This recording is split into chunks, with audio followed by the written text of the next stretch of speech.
Hey, what's going on, everybody? This is Tyrone back with Tech Life. And here I have a great article for you guys from Yahoo Finance. I will leave a link to it in the description so you guys can check it out. It looks like it's desperation time at Verizon. So the title states Verizon communication gains but lags market what you should know. Right. So again, whatever I say, just a disclaimer, don't go and buy stock, trade stock, sell stock based on what I say. This is just an opinion. So make sure you do your own research. But I really think it's desperation time. If you look at it from the investor side and the board members, Verizon hasn't really gained anything significantly over the last 6 or 7 quarters if you look at their stock. It's been relatively flat. In fact, it's been more losses than gains. So now the blame game begins. You know, who do we blame for the poor performance? And in my opinion, you look no further than the CEO. But the board has been relatively weak. They have been allowing Hans to make his adjustments, several of them. So he's been shuffling around the executive team, and nothing has worked. He brought in Manon. She left.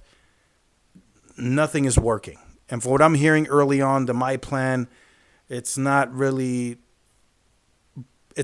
bringing in huge amounts of traffic. It's not revolutionary. In fact, it may be perceived more negative, in a negative light versus what the Get More did, right? With the Get More, you at least got some perks for free. Here on this new My Plan, you got to pay for all of them. So I think the desperation now it's really going to start at the top. I think we finally may be at that point where we would still have to speculate, but we can see some rumors floating around that Hans Vestberg may finally step down and be replaced. We are now at that point where it's really getting to that point that Verizon has to do that, and the board has to step in, because we saw Q1 didn't look good, or it wasn't good for that matter. Q2, I'm hearing, is already very bad for Verizon. There's just too much competition, and they haven't adjusted enough or pivoted enough to have gains. They just haven't. The My Plan is not helping them in any way, shape, or form from what I'm told. And Q2 could be, they could be looking at another loss, just like in Q1.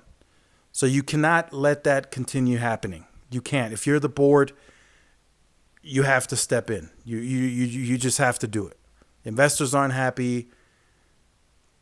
Customers aren't happy. You got to step in. And now is the time to do so. You cannot let Verizon dig itself in a deeper hole than it's already in.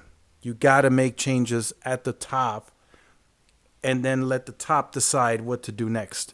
Whoever the new CEO is going to be, they have to make drastic changes, in my opinion, for Verizon to move forward.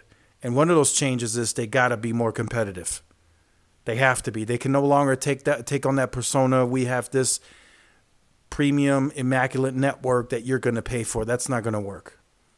Like I said in the previous video, the end-to-end connection may still be better on Verizon, but it's not noticeably different enough to where a user on T-Mobile is going to just run back to Verizon. In some cases, yes, I get that. There might be a coverage gap between Verizon and T-Mobile because those are still out there.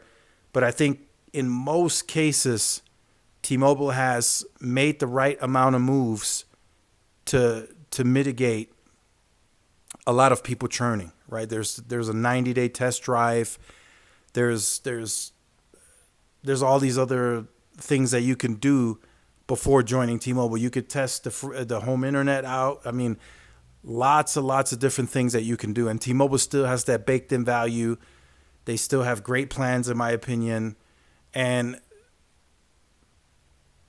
they still have great customer service. I know that's kind of debatable, but I still think when I call, my stuff gets resolved. Right, with Verizon, I feel like some of those things that I call in for, with Verizon probably would have took 2-3 hours, maybe even until the next day. That doesn't happen with T-Mobile in my experience. Now, I'm not saying that doesn't happen. I'm sure some of you have had some bad experiences on that, but generally speaking, T-Mobile's still better serving, in terms of customer service, in my experience and my opinion. So again, they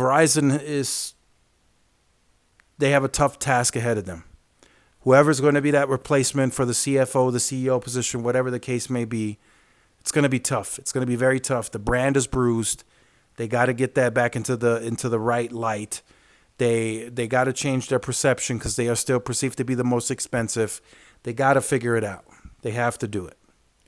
So let me know what you think about that in the comment section down below. Look forward to reading your comments. Make sure you guys like, share, subscribe to my channel. And I will see y'all in the next one. Peace.